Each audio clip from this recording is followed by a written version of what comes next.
Today we will be solving multi-step word problems. You have probably seen problems that have part A, part B, sometimes even part C and part D. Each of these parts may be a multi-step word problem, so there may be more than one operation that we are doing. During this video, we will solve part A together. Then you will go on and solve part B by yourself. Let's read the directions together. Directions. Solve the multi-part problem below using the Rider strategy.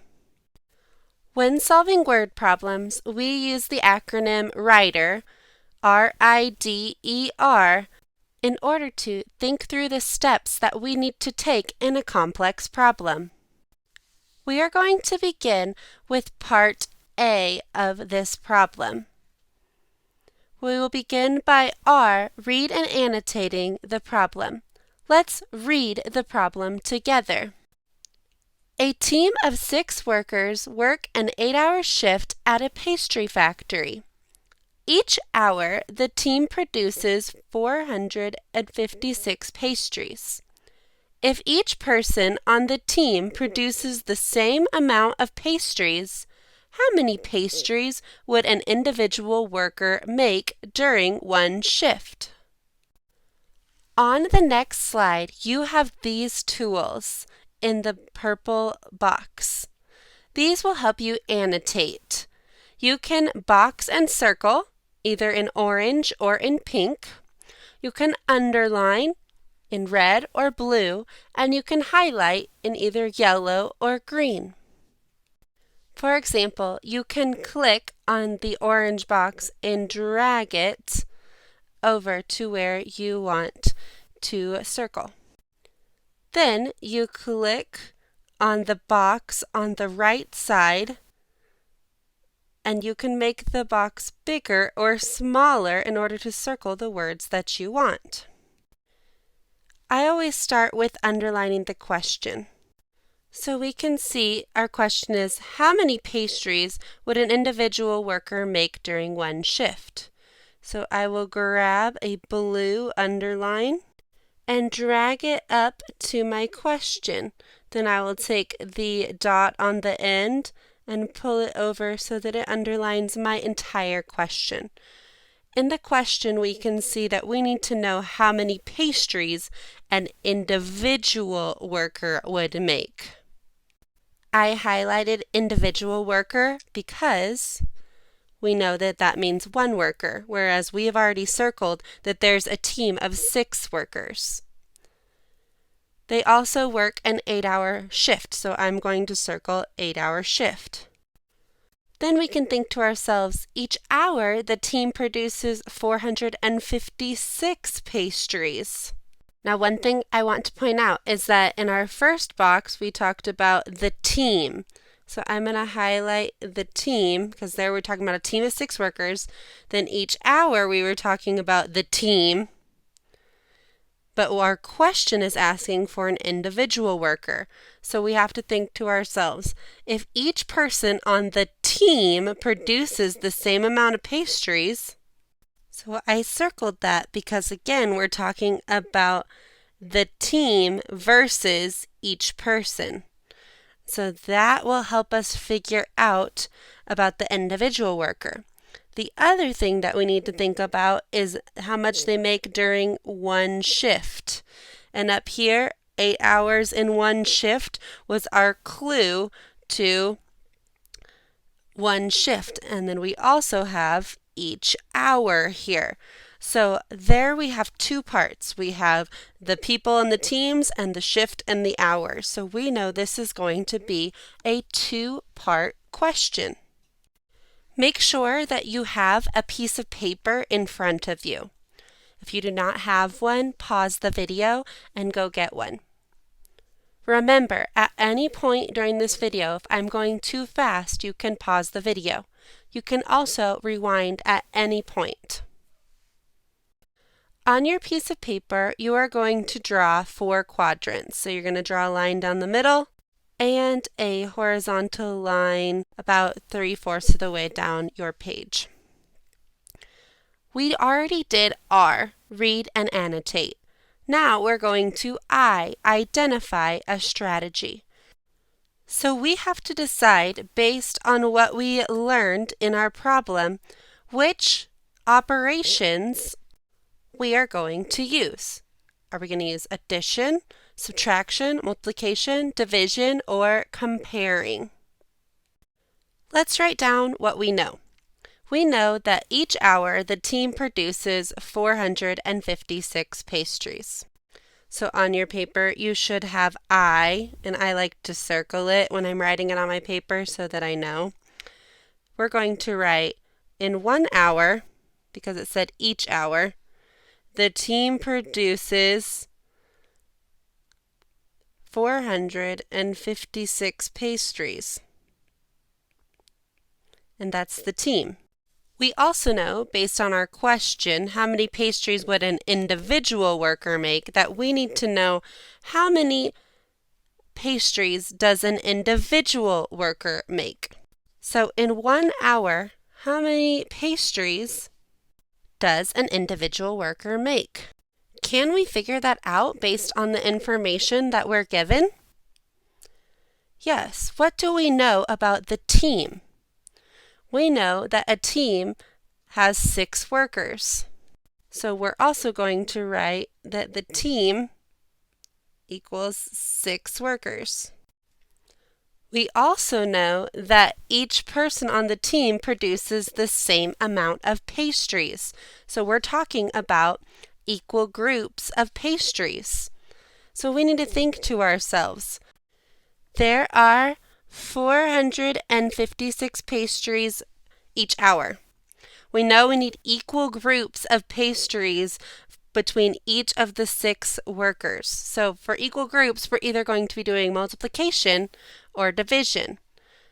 If we choose multiplication, would it make sense that our individual worker would have this many pastries times 6 workers? Would that make sense for the individual? No, it wouldn't, because the individual would make less than the whole team. Let's try divided by. So we have the team makes 456 pastries, and we're dividing it by 6 workers. Will that give us the number of pastries for the individual? Yes, because that will give us a smaller number. Now we're going to explain our rationale for choosing the operation division. I started you off with the sentence stem I chose. Which operation did we choose? We chose division. Now we're going to explain why we chose division. So I chose division because, and this is when you need to think about, what do these numbers represent? I chose division because there were 456 what? Pastries. We chose division because we knew that in order to figure out how much the individual made, we needed to divide these 456 pastries between 6 workers. So again, we would write, I chose division because there are 456 pastries that are divided between 6 workers. Now we need to write an equation or equations that represent this situation. So we have 456 pastries, and we're dividing those pastries between 6 workers.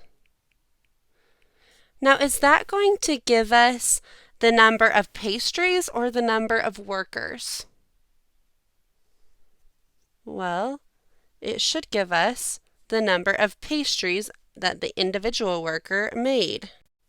Now we're going to check, does my equation represent the problem? How many pastries would an individual worker make during one shift? Is this how many pastries the individual worker will make during one shift? No, this is how many pastries the individual worker will make in 1 hour. So what is the other really important information that we need? We need to know that 8 hours equals 1 shift. Let's write that down. 8 hours equals 1 shift. So we now know, I'm going to put a letter here. Let's call it P for pastries because we haven't solved this problem. We know that 1 hour will be how many pastries there are, but we need 8 hours to be 1 shift. So are we going to add 8 hours plus the pastries that we have?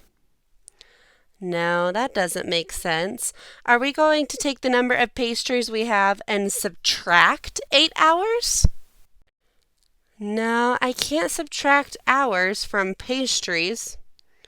What about multiply? If we have this many pastries, can we multiply times 8 hours? What will that do? The pastries times 8 hours. So we'll take that many pastries for the same amount for 8 hours. Does that make sense? Yeah, it does. That will tell us how many pastries there will be during 1 shift. So we know that that will give us the number of pastries in 1 shift. So now we need to think about, really quickly, explaining our rationale for choosing multiplication. So I'm going to write, I chose multiplication because we knew 8 hours. We needed the same amount of pastries each hour for 8 hours. So I chose multiplication because we needed the same amount of pastries each hour for 8 hours. Now we're going to go on to D, draw a model. So our first step that we chose to do was 456 pastries divided by 6 workers, and that tells us how many pastries there are produced in 1 hour by 1 person. So you're going to pause the video and solve this division problem using whichever strategy works best for you.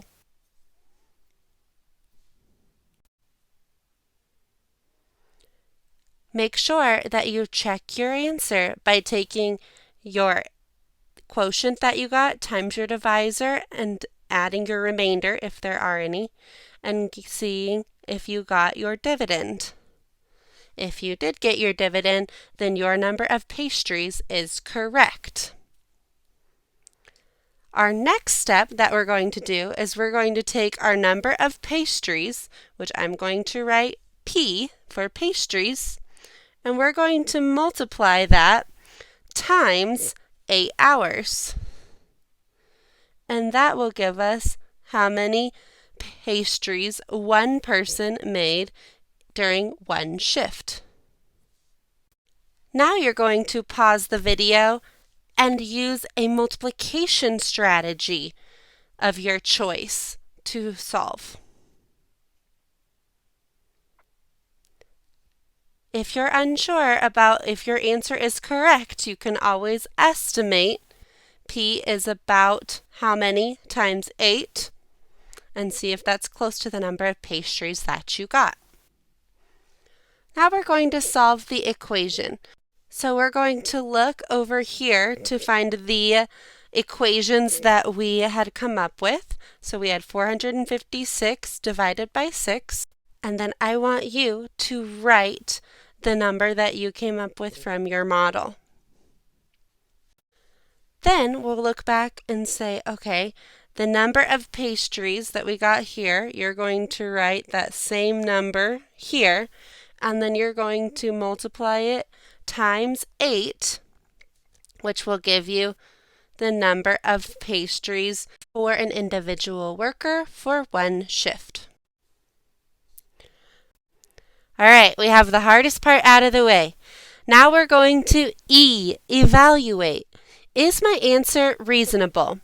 So think about the number of pastries that you found. And we'll look back at the question which we underlined. How many pastries would an individual worker make during one shift? Is my answer reasonable that this would be the number of pastries made during one shift?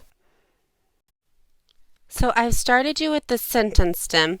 My answer is reasonable because, and we're going to go back and think about the steps that we took. Because 456 pastries had to be divided by 6 in order to find out how many pastries one person made. So my answer is reasonable because I divided 456 pastries between 6 workers. This gave me the number of pastries one person made. Then what did we do next? Then we multiplied the amount of pastries that one person made times 8 hours because they made the same amount of pastries each hour for 8 hours. So I could write, then I multiplied the number of pastries times 8 because that's how many hours they worked during one shift. Pause the video if you still need more time. The last step is my favorite. R. Respond. Answer the question. Explain your thinking if it asks you to. Here's the question. How many pastries would an individual worker make during one shift? You're going to use the words in this problem and respond. During one shift, an individual worker would make pastries.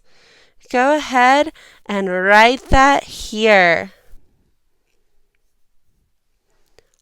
On the next slide, you can type in your answers. You do not need to draw your model on the slide or write the important information because it's already going to be annotated above.